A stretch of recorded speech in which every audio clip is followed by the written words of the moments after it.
La palabra de Dios en Proverbios capítulo 3 versículos del 1 al 7 nos dice: Hijo mío, no te olvides de mi enseñanza, y tu corazón guarde mis mandamientos, porque largura de días y años de vida y paz te añadirán. La misericordia y la verdad nunca se aparten de ti. Átalas a tu cuello, escríbelas en la tabla de tu corazón. Así hallarás favor y buena estimación ante los ojos de Dios y de los hombres. Confía en el Señor con todo tu corazón y no te apoyes en tu propio entendimiento.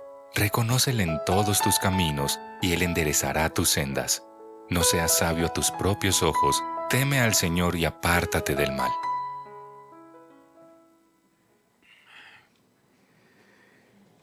Hola, buenos días. Todavía sí. Gracias, Ale. Ale, ¿está en representación de todo el grupo? ¿Qué? ¿Cómo le hago? Sí. Buenos días, hermanos.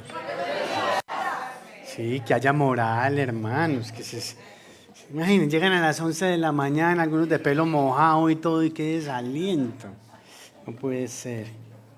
Vamos a orar, hermanos, para comenzar. Vamos a orar. Señor, queremos darte muchas gracias, Padre, por tu palabra, Señor.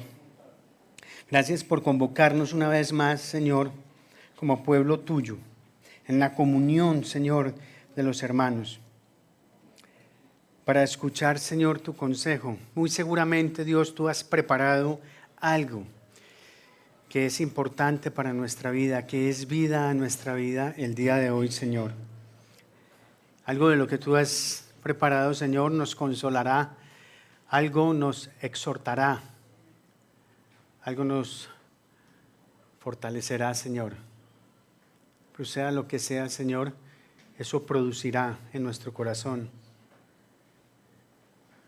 algo que transformará este corazón, Señor. Gracias, Señor, por el privilegio que tenemos, Señor, en este tiempo de podernos aún congregar y de reunirnos, Señor, para celebrar y glorificar tu nombre, Señor. Y bendícenos, Señor, en el nombre de tu Hijo Jesucristo. Amén. Hoy terminamos, hermanos, la serie sobre los profetas menores que hemos titulado El gran Dios de los profetas menores. Durante este ciclo de enseñanzas hemos podido apreciar que estos profetas, en primera instancia, lo que han hecho es resaltar la soberanía de Dios. Todas sus protestas eran en contra de todo lo que se oponía a la autoridad divina. Su intención siempre fue darle la gloria al nombre de Dios. Su esperanza siempre se centraba en el Señor. Pero en segunda instancia, sus predicciones anunciaron la caída y el fracaso del pueblo escogido, además de predecir la llegada del Mesías. Y ambos, efectivamente, se cumplieron. El pueblo escogido fue denunciado por su infidelidad a Dios, y esa infidelidad trajo juicio y sufrimiento a todas las naciones. Eso lo hemos podido ver en distintos mensajes de los profetas, los castigos, la manera como Dios puso en disciplina no solo a su pueblo, sino a naciones vecinas. Pero igualmente el Mesías que era anunciado en estos profetas, el Mesías ya vino, y con su venida está en marcha entonces la realización de los propósitos de Dios en este tiempo. Y por supuesto, cuando se dé la plenitud de los tiempos, entonces su reino será establecido sobre toda la tierra. Nosotros somos la generación del pueblo de Dios que tiene el privilegio de poder vivir el cumplimiento de algo que se prometió en el Antiguo Testamento. ¿Eso no le parece una maravilla, hermanos? Eso es una cosa por la cual nosotros debemos dar gloria al Señor. Pero también estos profetas vivieron el dolor y el sufrimiento que la nación experimentó como resultado de su infidelidad a Dios. Y es en medio precisamente de estas condiciones tan difíciles que ellos entregaron sus mensajes, en donde se nos revelan principios vitales y permanentes para nuestra vida. Estoy haciendo un pequeño recuento, recogiendo un poco lo que fueron 11 predicaciones, 11 encuentros, 11 enseñanzas sobre el gran Dios de los profetas menores. Ahora, ¿cuáles principios nosotros podemos extraer de estos profetas menores? Probablemente mucho, pero permítame, yo le propongo 3 específicos. Número 1, que la humanidad no ha cambiado. La humanidad no ha cambiado. Que todo lo que dijeron los profetas tiene que ser repetido hoy con voz de trueno, con voz de trompeta. El mundo, la humanidad en general necesita que se les diga que tienen que volver a Dios, pero tienen que volver con un corazón arrepentido genuinamente, porque es la única forma de que se trae un modo de pensar diferente, que se da una transformación. Y yo sé, hermanos, es verdad, para muchos es difícil, yo sé que esto es incluso llover sobre mojado, pero no importa, hermanos, hay que hacerlo. Y hay que hacerlo porque hay un remanente del Señor en esa humanidad que necesita urgentemente conocer del Señor.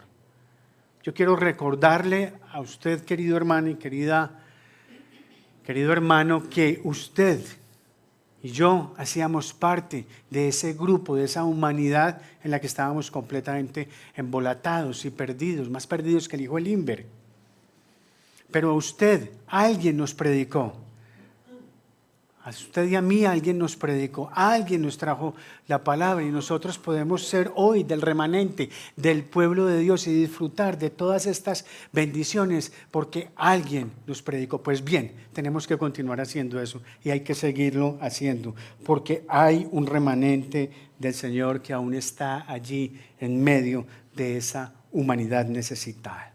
El segundo principio es que Jesucristo es el cumplimiento del testimonio profético de los profetas. Ellos hablaron de la soberanía de Dios, pero esa soberanía fue declarada en toda su plenitud por medio de Cristo.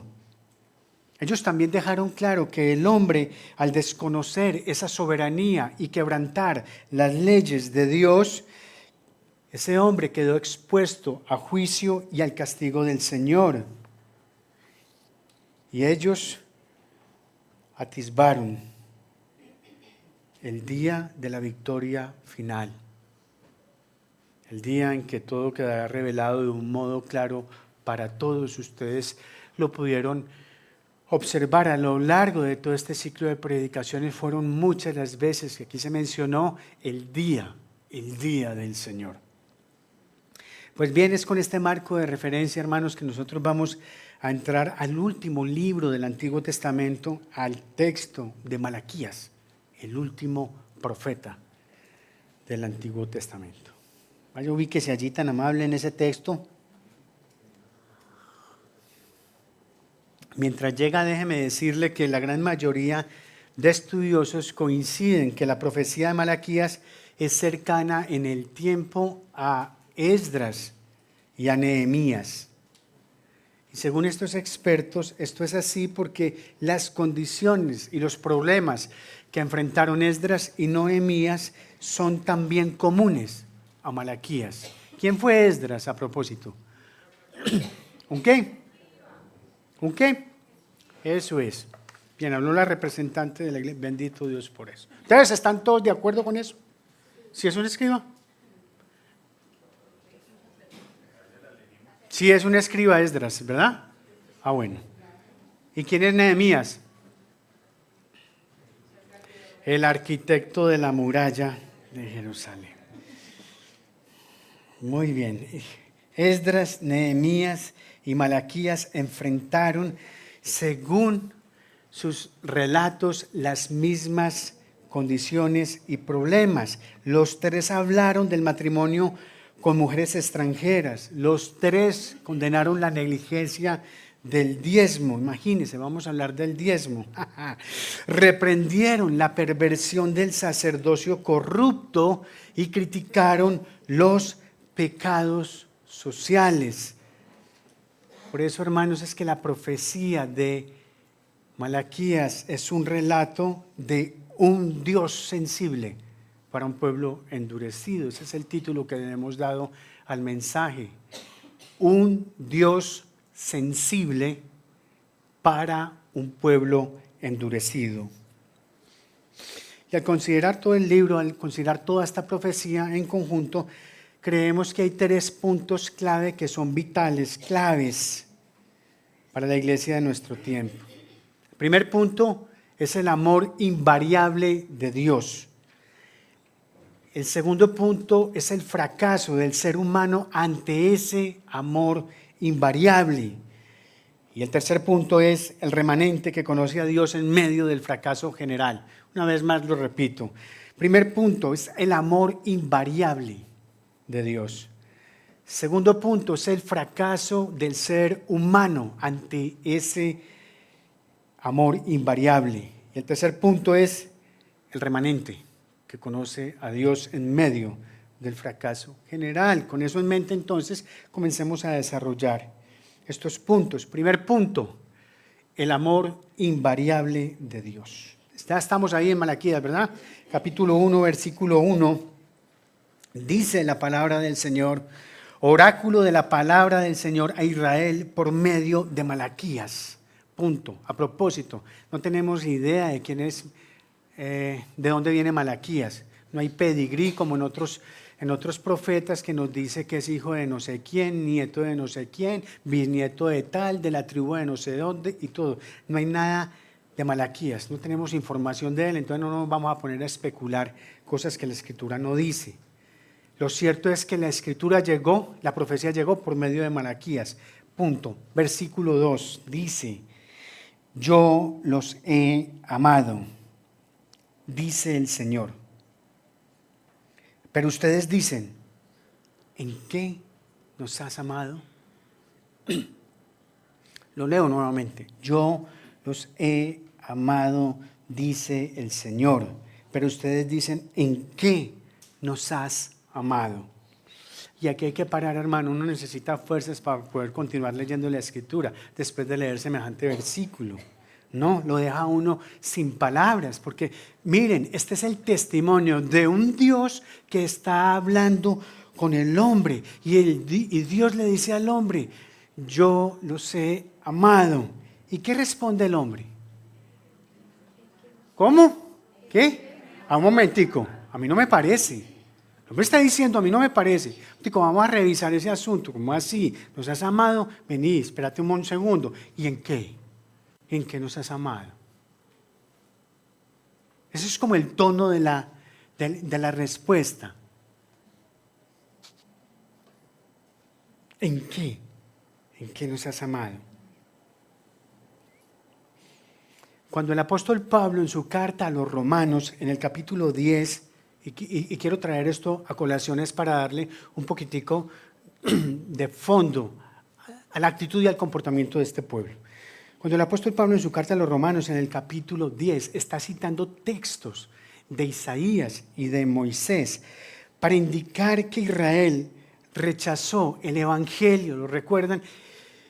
Pablo hace una declaración tremenda en el versículo 21. Ojo pues, Pablo está citando a Isaías y a Moisés para señalar el punto de que Israel rechazó el evangelio. Y en el versículo 21 del capítulo 10 de Romanos, y lo voy a leer en la versión Reina Valera del 60, porque es que la palabra que tiene allí es poderosa.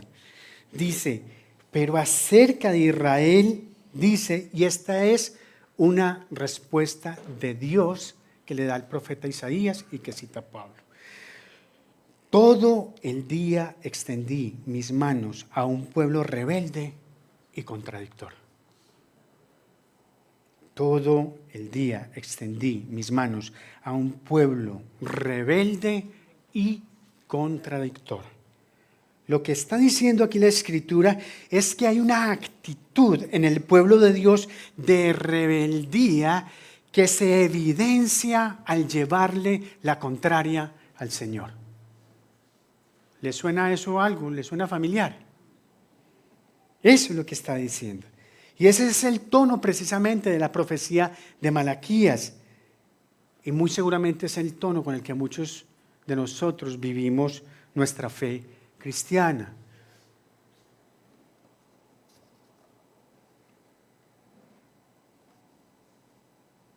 Ese es el tono, hermanos.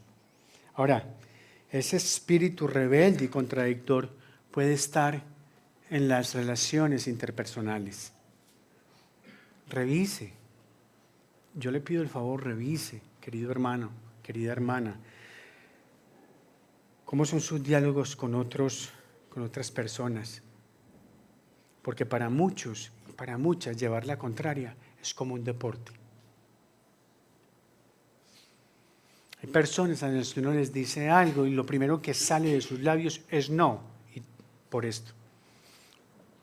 O sí, pero. Todo es un pero. O todo es una negativa. Como el chiste de ese viejo que hay por ahí.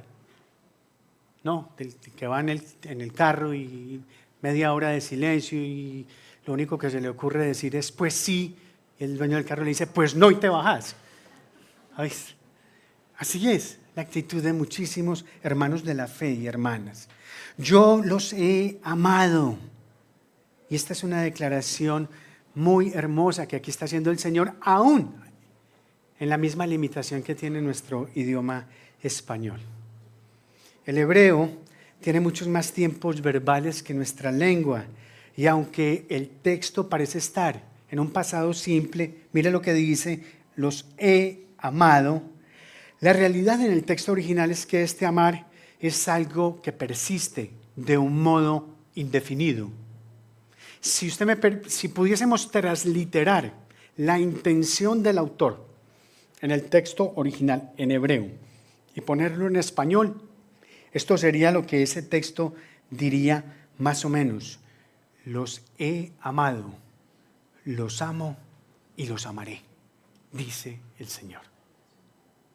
Los he amado, los amo y los amaré, dice el Señor. Y si lo leemos así, con los lentes del hebreo, que es el idioma original del Antiguo Testamento, estamos, hermanos, frente a una declaración completamente maravillosa de Dios. ¿Por qué? Por esto. Esta es la última profecía inspirada del Antiguo Testamento. Estamos exactamente a 400 años de un espantoso, duro, difícil silencio de Dios para la nación. A usted le cuesta trabajo de pronto pensar en 400 años. Sin palabra profética sobre Israel. Sin embargo, el Señor no los deja en vilo, ni a ellos ni a nosotros. Él está haciendo una declaración de su amor persistente. Los he amado, los amo y los amaré. Qué distinto y qué diferente es poder enfrentar un silencio de Dios con esa convicción en el corazón de que Dios me ama y me ama siempre. ¿Por qué? Porque lo dice su bendita palabra. Y ella no miente. Ella no miente. Y a propósito, hermanos, ¿cuántos de nosotros estamos experimentando el silencio de Dios? ¿Ah? ¿Cuántos?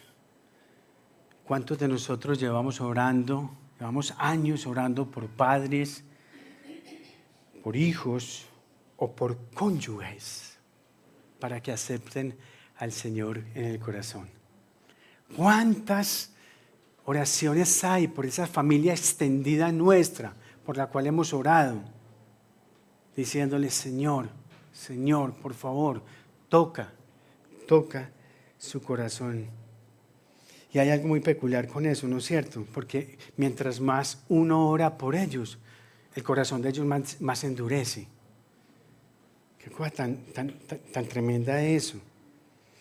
¿Cuánto has orado al Señor por esa enfermedad o por ese trastorno pidiendo que te sane? ¿Cuántas oraciones se han gestado en medio del llanto, en medio de la aflicción, de la tristeza absoluta? ¿O cuántas se han generado en medio de la rabia? ¿Sí? Maldito el día en que le dijeron a mi padre, varón te ha nacido. Jeremías sí que sabe de eso. Ese sí que sabe. Sin pena se la despacha el Señor. Y yo sé que muchos de nosotros también lo hemos hecho. ¿Cuántos hemos pateado la puerta? ¿Cuántos le hemos dado un puñetazo al muro? Oraciones que se hacen, hermanos, que el Señor no contesta.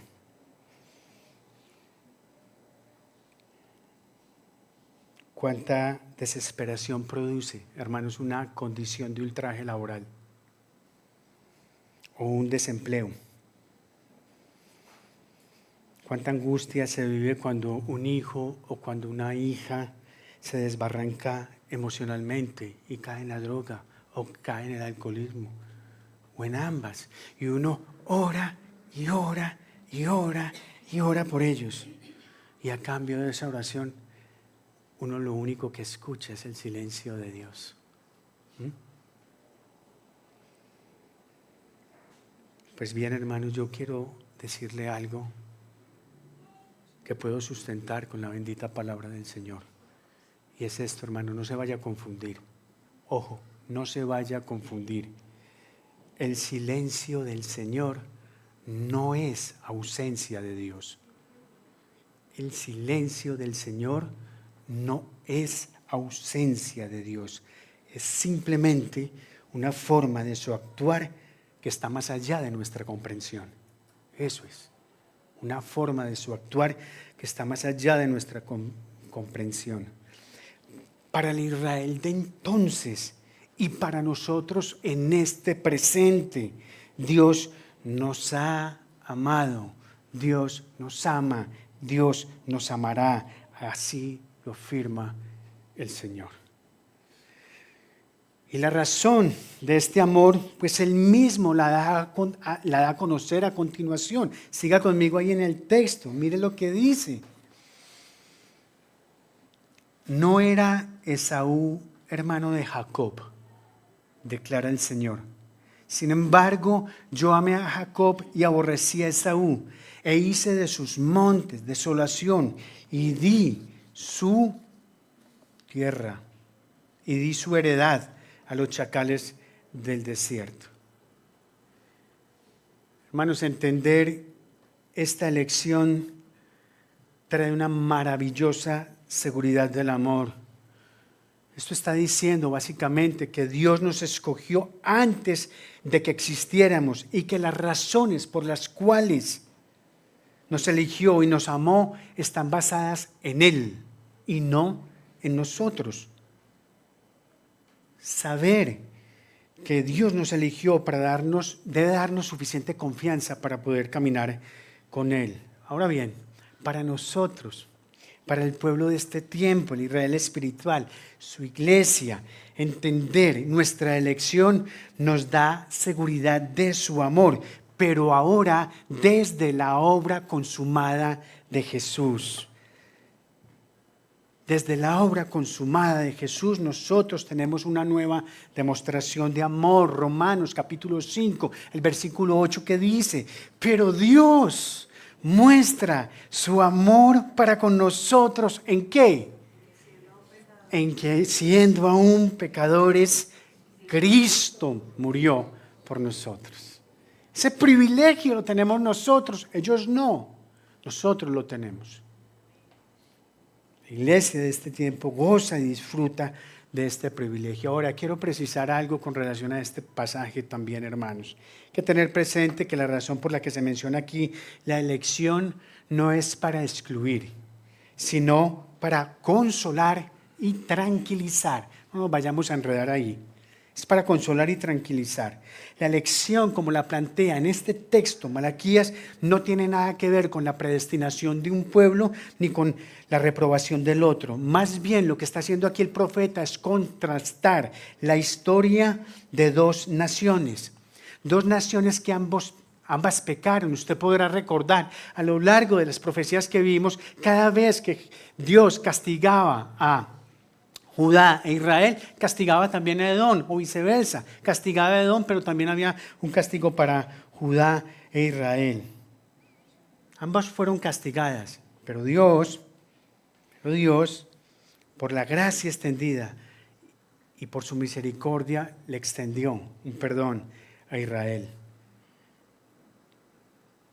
y lo restauró, mientras que a Edom quedó en la miseria que recogió sobre sí mismo por su propia iniquidad. Esa es lo que hay que tener en cuenta aquí. Voy a mencionar esto porque en varios de los diálogos que he tenido a lo largo de estos años de vida ministerial, me he encontrado personas muy angustiadas, muy preocupadas. Bueno, lo de angustiadas es un toquecito ahí de exageración. Digamos que preocupadas. Muy preocupadas por el hecho de que Dios haya aborrecido a Esaú. Les preocupa.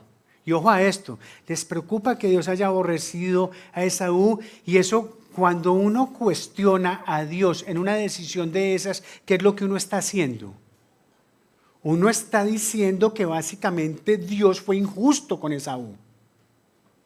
Si yo cuestiono una decisión del Señor, básicamente lo que estoy es llevándole la contravía al Señor, y se está cuestionando ahí una decisión. Eso le ha preocupado mucho. Déjeme, le comparto una anécdota que leí en un comentario sobre la carta a los Romanos de William Newell. Él cita ahí que en cierta ocasión una mujer de la congregación del pastor Spurgeon se le acercó y le dijo: pastor, no puedo entender por qué Dios debe decir que aborrecía a Esaú. Y Spurgeon, que dicen que tenía una mirada que cortaba un ladrillo, hermanos, el hombre era muy sensible, llegó y le dijo: señora, ese no es el problema. El problema es entender cómo Dios pudo amar a Jacob. Entonces, la próxima vez, hermano, que usted se le acerque a alguien y le pregunte por qué Dios aborreció a Esaú, dígale: hermano, ese no es el problema. El problema, Víctor, ¿cómo fue que Dios te amó a vos? Ese sí es el problema. Yo todavía me hago esa pregunta: ¿cómo fue que el Señor me amó a mí? Y con relación a este tema del amor, hay una línea muy hermosa de diálogo en una película que se llama Sentido y Sensibilidad, ¿sí saben? Senses and Sensibility, casi se me cae la caja de dientes. Sentido y sensibilidad, estoy bilingüe hoy. Es una película romántica, de esas así, todas pues, ahí no se quiebra un vaso, no pasa nada. En fin, es una película que está basada en una novela de James Austen, eso es de lo rosa que he visto. A mí algunas de esas me encantan, pero yo lo que quiero mencionar con esto es, en esa película hay un personaje que se llama Elinor, que está interpretado por Emma Thompson. En alguna escena de la película hay un diálogo de ella con su pretendiente, y en ese diálogo ella le dice lo siguiente: el amor no es amor si cambia al cambiar las condiciones. El amor no es amor si cambia al cambiar las condiciones. Ahora, la frase no es de la novelista ni de Elinor, la frase es de una poesía de William Shakespeare. Y dice así: el amor no es amor si cambia al cambiar las condiciones. ¿Usted qué dice de eso? ¿Usted qué cree? ¿Usted cree que es así? ¿Cree que eso es verdad? Puede hablar, no le pasa nada. ¿Sí? ¿Cree que es así? Pues hermanos, si eso realmente es así, entonces nosotros los seres humanos no sabemos mucho de amor. Si eso es así, nosotros no sabemos mucho de amor. Porque la verdad, hermanos, es que nosotros amamos dependiendo de cómo nos levantamos ese día.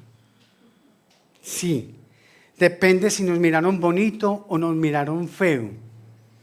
A usted, si el facilitador en la puerta no lo saludó, ya usted cambió el rostro. Ve esta gente tan rara, gente tan fastidiosa. No, pereza. No vuelvo al de las 11, vuelvo al de las 9. Depende de si nos saludan o no, depende si salió el sol o si está lloviendo. Y para muchos hermanos, así mismo nos relacionamos con el Señor. Si Dios no respondió a mi oración, yo no le contesto al pastor que me está llamando. Esto es simpaticísimo, me ha pasado cualquier cantidad de veces. Pastor, vamos a orar por ese viaje, listo. Señor, si es tu perfecta voluntad que ese viaje se dé. Y preciso, el viaje no se dio. ¿Por qué? Porque era la perfecta voluntad de Dios. Y ya no me habla. No, y ya no viene a la iglesia. Está todo enfurruscado, 8, 15, 20 días. Pero hermano, ¿no le pediste al Señor que te respondiera si podías viajar o no? El Señor respondió. Pues que a todos no nos gusta sino el sí del Señor. Pero los no, no. Dejo de ir a la iglesia, hoy de vez en cuando. De la ofrenda, del diezmo, ñau.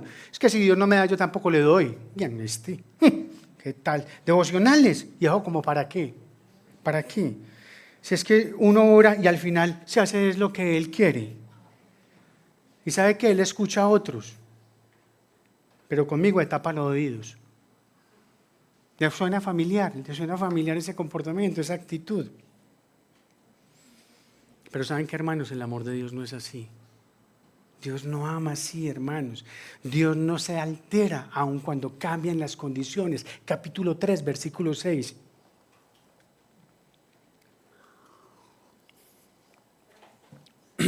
Capítulo 3, versículo 6. Estamos en Malaquías por si acaso. Recuerde, es el último del Antiguo Testamento. Capítulo 3, versículo 6, que dice: porque yo, el Señor, no cambio. Por eso ustedes, oh hijos de Jacob, no han sido consumidos.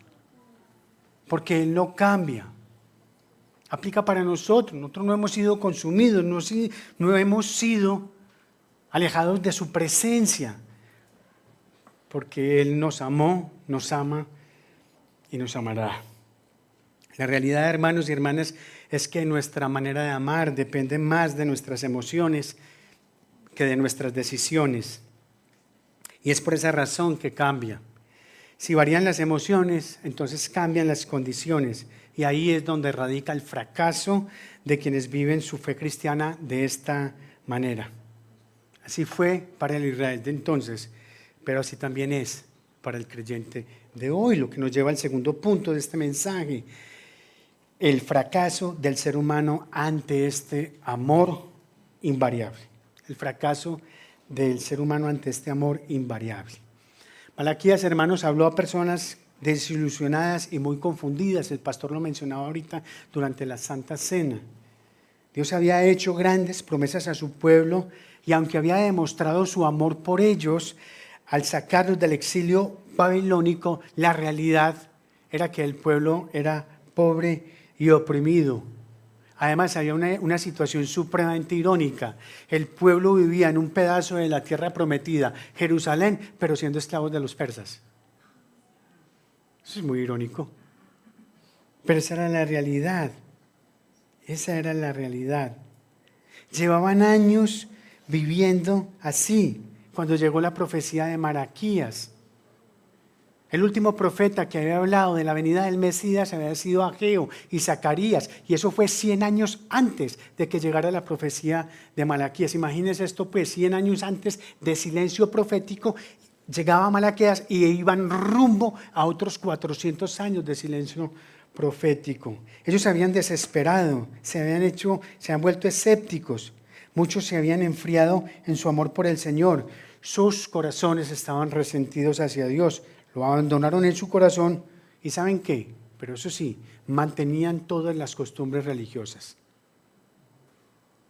En el regreso a Jerusalén se reconstruyó la muralla, también se reconstruyó el templo, también se reconstruyeron los sacrificios, se reconstruyó todo. Se levantó un sacerdocio, a propósito era corrupto porque es parte de las denuncias que hace el Señor, pero era un pueblo tremendamente religioso, tremendamente religioso.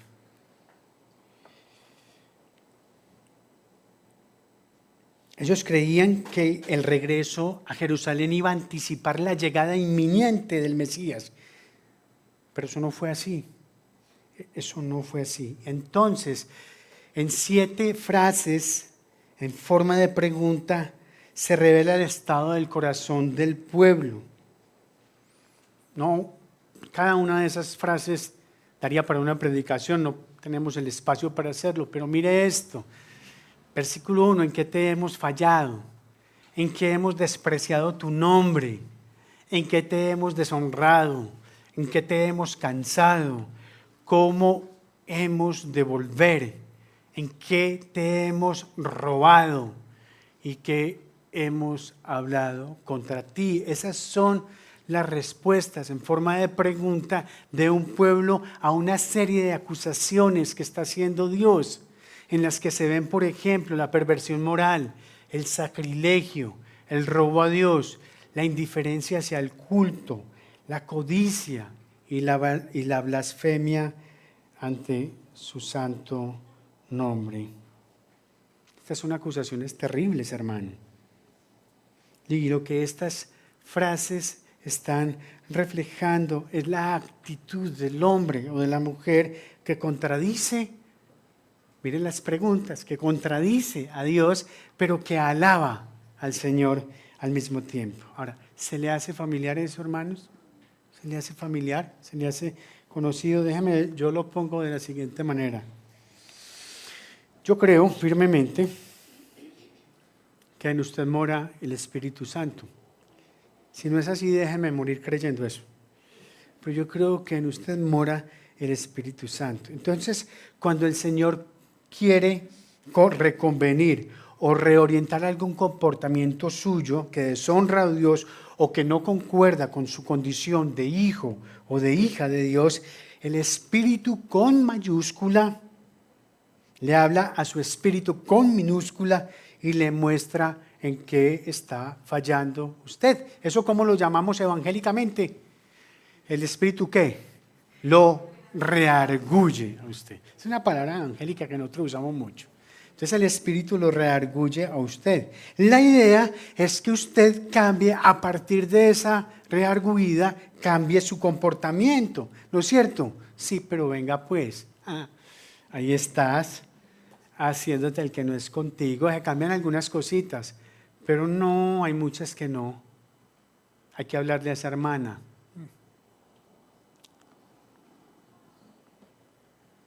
Y son meses y meses y meses, y el Espíritu diciéndote, hay que hacer las paces con ella. Es que me trató muy mal, hay que hablar con ella.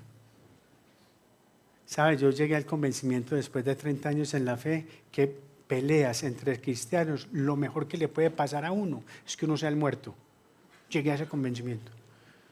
Entre conflictos, entre cristianos, lo mejor que le puede pasar a uno es que uno sea el muerto. Qué dificultad, pues. Pero claro, mientras contradices al Espíritu, tú no tienes ningún problema en alabar y servir al Señor. Muchas de las cosas que están pasando en lo que estamos leyendo tienen que ver con la forma con la que el pueblo se relacionaba con el templo y con el culto. Había despotismo hacia las ordenanzas de Dios. La Torá se ha vuelto un ornamento religioso en el corazón del pueblo. El servicio que se hacía al templo era completamente de mala gana. Había un sacerdocio corrupto. Y como dice el Gomelo, y hasta más. Más cosas eran las que estaban pasando ahí. Y esto me lleva a mí entonces a hacerte esta pregunta, hermano, hermana. ¿Cómo está tu relación con tu iglesia? ¿Cómo es eso? Y no le estoy hablando a los que recién están llegando a la iglesia o llevan muy poquito tiempo. Le estoy hablando, ellos saben a quién le estoy hablando. Sí, porque el espíritu con mayúscula le está hablando a tu espíritu con minúscula. Te está redarguyendo. Sí, hermano. Algunos vienen a la iglesia simplemente porque no hay nada más que hacer ese día. Ya no hay más. Ya no hay una tía que visitar, a la mascota Fifi que cumplió años, se le partió una tortica ese día y se invitaron a todos los gatos y a todos los perros de la unidad y ya no hay cumpleaños más que hacer, ya no hay abuelos más que visitar, nada. ¿Qué hacemos hoy? ¿Qué? Vamos a la iglesia, vamos a la iglesia. Para muchos es así, hermanos, hay que decirlo con dolor en el alma. Hace poco me enteré de una persona, no voy a decir el género, de una persona en esta iglesia que lleva mucho tiempo aquí, pero que nunca había subido al segundo piso. Nunca.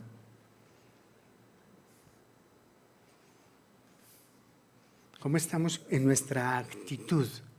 ¿Cómo estamos en nuestra actitud con el Señor en esa área?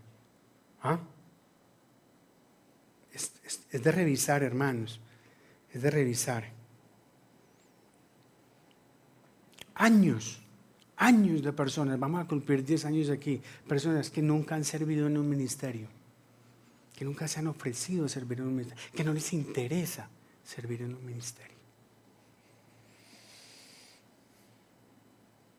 Yo le estoy pidiendo simplemente que revise esta condición, porque la Escritura nos está enseñando a través de Malaquías que quien le lleva la contraria al Señor está en problemas.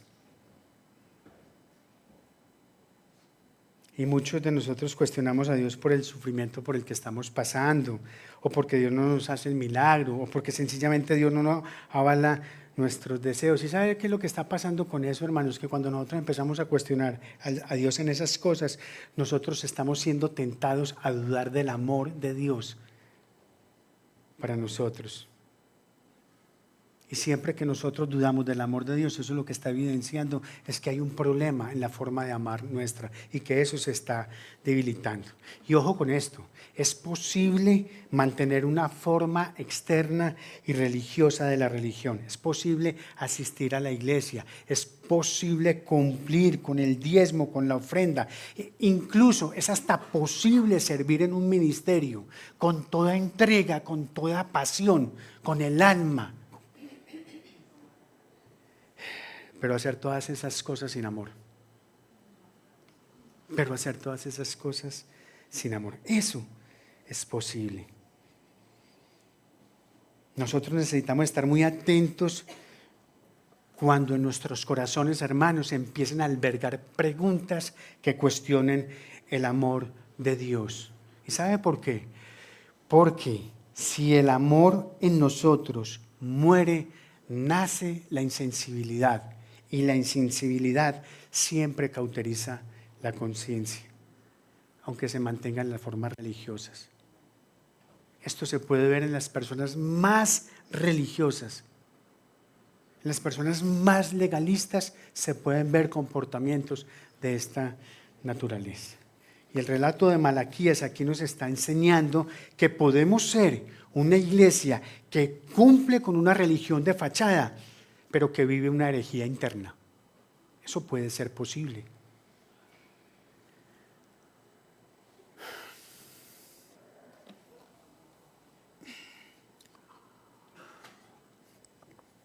Hagamos una escalita aquí. Sin embargo, hermanos, allí está esa declaración de amor de Dios como un hecho permanente para nuestras vidas. Los he amado, los amo y los amaré, lo afirma el Señor. Qué maravilla, que no cambia, qué maravilla. El amor, hermanos, es el motivo del gobierno de Dios, y poner en duda que Dios nos ame a nosotros probablemente sea la mayor muestra de infidelidad que nosotros podamos cometer. ¿En qué nos amaste?, preguntamos, y el Señor responde: en que te elegí, Iglesia de Laureles, en que te elegí. Muy bien, vamos a nuestro tercer punto, el remanente que conoce a Dios en medio del fracaso general. El remanente que conoce a Dios en medio del fracaso general, capítulo 3, versículo 16 en adelante. Dice la Escritura. ¿Ya llegó? Mire qué belleza de texto. Entonces, los que temían al Señor se hablaron unos a otros. Yo repito eso. Entonces, los que temían al Señor se hablaron unos a otros. Y el Señor prestó atención y escuchó. Y fue escrito delante de él un libro memorial para los que temen al Señor y para los que estiman su nombre. Y ellos serán míos, dice el Señor de los ejércitos, el día en que yo prepare mi tesoro especial, y los perdonaré como un hombre perdona al hijo que sirve. Entonces volverán a distinguir entre el justo y el impío, entre el que sirve a Dios y el que no le sirve. porque viene el día ardiente como un horno, y todos los soberbios y todos los que hacen el mal serán como paja, y el día que va a venir les prenderá fuego, dice el Señor de los ejércitos, que no les dejará ni raíz ni rama. Pero miren esta belleza: pero para ustedes que temen mi nombre, se levantará el sol de justicia con la salud en sus alas, y saldrán y saltarán como terneros del establo, y ustedes pisotearán a los impíos, pues ellos serán ceniza bajo las plantas de sus pies el día en que yo actúe, dice el Señor de los ejércitos. No todo el pueblo regresó del exilio. Muchos se quedaron en Babilonia, muchos se acomodaron a las costumbres. Un gran pueblo se quedó allí. Sin embargo, un remanente había regresado de la cautividad. Oiga pues, un remanente. Pero lo que aquí el texto nos está diciendo es que dentro de ese remanente había otro remanente. ¿Y quién es ese remanente? Los que temían al Señor. Ese es el otro remanente que allí hay. Los que temían al Señor. La mayoría del pueblo le llevaba la contraria al Señor. No estaban convencidos de su pecado, ni reconocían la maldad en su actuar. Y eso realmente es muy triste, pero no es sorprendente. No es sorprendente. El verdadero pueblo de Dios siempre ha sido un remanente. Casi nunca ha sido la mayoría. Eso es la verdad en un país. Esa es la verdad en la Iglesia Universal. Y a veces, desafortunadamente y con dolor en el alma, hay que decirlo, a veces es la verdad en una iglesia local. Yo de corazón espero que nosotros seamos, todos nosotros, de los que temamos al Señor. Anhelo eso, que seamos de eso. Porque Malaquías nos está diciendo que para este grupo de leales y de fieles al Señor hay esperanza. En medio de tanto pecado y de tanta maldad, como la describe el profeta, hay un grupo de temerosos a los cuales dice la Escritura que el Señor prestó atención y escuchó. Aprendemos que aunque la mayoría se queja de Dios, el remanente le teme y es bendecido en Cristo. Y qué interesante que los que temen a Dios viven entre los que no temen a Dios. No, eso nos recuerda un poquitico esa oración de Jesús en Juan capítulo 17, cuando dice: no te pido que los quites del mundo, sino que los apartes y los guardes del mal. Hay dos cosas tremendas de este grupo que se están destacando. La primera, mire, otra vez, versículo 16, dice que se hablaron unos a otros. Este grupo de personas se hablaba entre sí. Este remanente no estaba temiendo ni viviendo el temor al Señor a solas.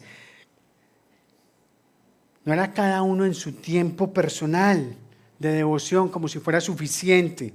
Ellos, lo que nos está diciendo el texto es que tenían comunión verdadera en el Señor, que los impulsó a hablar unos con otros. Y esto es una cosa maravillosa. Observe esta perla que nos está dejando la Escritura aquí.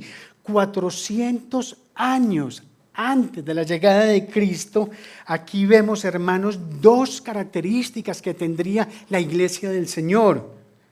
Una, que sería un grupo de personas que tendrían temor del Señor. Y dos, que sería un grupo de personas que tendrían comunión entre sí. Hebreos capítulo 10, versículos 24 y 25 dice: consideremos cómo estimularnos unos a otros al amor y a las buenas obras, no dejando de congregarnos como algunos tienen por costumbre, sino exhortándonos unos a otros, y mucho más al ver que el día se acerca. Otra vez, desde el Nuevo Testamento nos están hablando de ese día, el día del Señor. Recuerde que Hechos 2 nos habla de la perseverancia de los santos en la iglesia primitiva. quiero precisar qué significa congregarse, porque algo me dice que muchos están como confundidos con eso. Algunos creen que congregarse es llegar, sentarse en unas sillas tan incómodas en las que ustedes se sientan, quedarse ahí hora y media, casi 2 horas, y pararse de ahí y salir e irse. Yo me congrego en el Redil de Laureles. No, perdóneme, eso no es congregarse. Usted puede que venga al Redil de Laureles. Porque ¿qué es congregarse? Lo dice Hebreos. Si no le gusta desde Malaquías, se la canto desde Hebreos. Estimularnos unos a otros al amor y a las buenas obras, no dejando de congregarnos, sino exhortándonos unos a otros, y más ahora que se acerca el día. Eso es congregarse. Para eso es que nosotros nos congregamos. Pero algunos tienen por costumbre, hermano, algunos piensan que el pastor Eduardo y el grupo de músicos son una banda que hace intermezzo. O sea, aquí es un interludio mientras llega el predicador. No, hermanos. Es la expresión de un pueblo que adora, que canta, que glorifica el nombre del Señor a través del canto. La celebración no comienza cuando estamos en guachafita, no. Comienza desde la lectura, en esta iglesia casi del catecismo. Revísense, hermanos, revísense, eso es importante, revísense. La comunión es fundamental, es lo que nos está diciendo la Escritura en el Antiguo Testamento y en el Nuevo. Y lo segundo era que este grupo de personas que hablaban entre sí lo hacían estimando su nombre. La Reina Valera usa una expresión que me gusta más, dice, los que piensan en su nombre. Estas gentes están pensando en Dios y en sus diálogos, y sus diálogos son enriquecidos precisamente con la Torá. Básicamente, para cerrar, Malaquías nos está diciendo que el secreto para mantener la lealtad a Dios en medio de la decadencia se encuentra en la comunión de los que tememos a Dios, que pensamos en su nombre, que nos reunimos para orar y que el Señor nos escucha y nos oye. Eso es lo que nos está diciendo aquí Malaquías. A los que tememos a Dios, el Señor, como dice la palabra, nos llama a su tesoro especial, su propiedad personal, asegurándonos su perdón, como un padre perdona a su hijo. Y así fue, y así fue. A su debido tiempo Dios envió a Elías, personificado en Juan el Bautista, con el encargo de predicar el mensaje de juicio y de arrepentimiento como antesala a la llegada de su Hijo, quien se levantará, como dice el capítulo 4, versículo 2, como el sol de justicia con la salud en sus alas, para aquellos que tememos su nombre. Hermanos, Dios nos eligió porque simplemente nos amó, nos ama y nos amará siempre. Por su gracia nos dio a su Hijo como testimonio de su amor, para que todo el que crea en Él no se pierda, sino que tenga vida eterna. Y es por su sangre preciosa derramada en la cruz del Calvario que nosotros fuimos perdonados. Y Él convino que enviarnos al Espíritu Santo para que morara en nosotros y nos guiara a toda la verdad. Yo los he amado, dice el Señor. Y nosotros desde el Rey Laureles, Señor, decimos, sí, Señor, tú nos amas, tú nos amas. En el último, lo último que dejó el Señor en su palabra, ya para irse, para el cambio, para esos 400 años de silencio. Por favor, 4:4. Miren lo que el Señor dice, el encargo que el Señor le está dejando a Israel, el encargo que nos deja a nosotros. 4:4 dice, acuérdense de la ley de mi siervo Moisés, de los estatutos y las ordenanzas que yo les di en Horeb para todo Israel. porque yo les envío el profeta antes que venga el día del Señor. Acuérdense de la ley de Moisés y de los estatutos y de las ordenanzas que el Señor nos dio. Esto es lo que nosotros tenemos. Esto fue lo que el Señor le dijo a Israel rumbo a ese silencio. Acuérdense de la palabra. Esto es lo que nos queda a nosotros.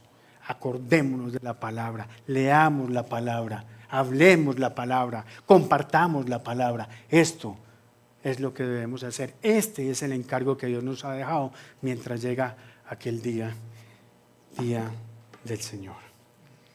Bien, hermanos, vamos a orar, inclinemos nuestro rostro.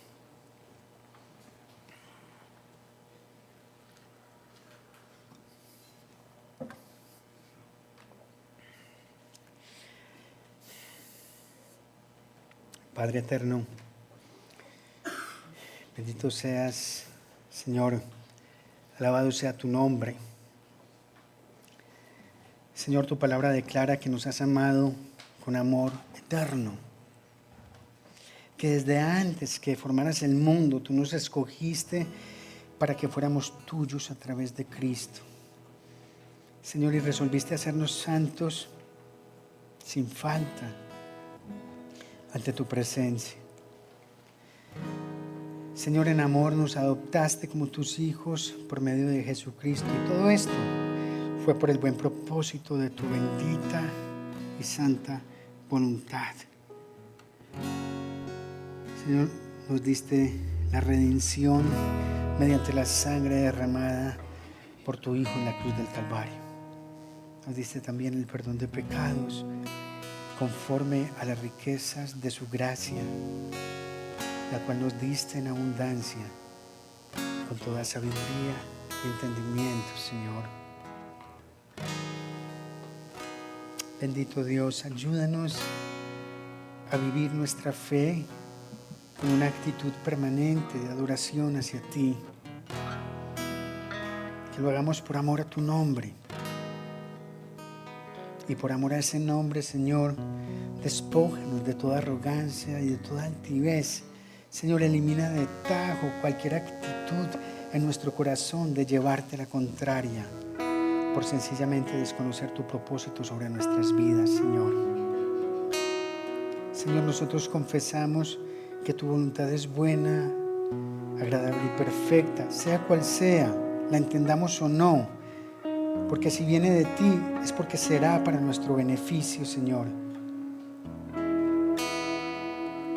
Ayúdanos, Señor, a vivir nuestra fe en la cotidianidad, a honrar y glorificar tu nombre por sobre todas las cosas. Hemos orado en el nombre que es precioso y nombre sobre todo nombre, a quien es dada toda gloria, toda alabanza, todo imperio y toda majestad por los siglos de los siglos. Amén. Ruego que mantenga la reverencia en este momento allí, hermano, mientras elevamos canto de alabanza y de adoración a nuestro Señor.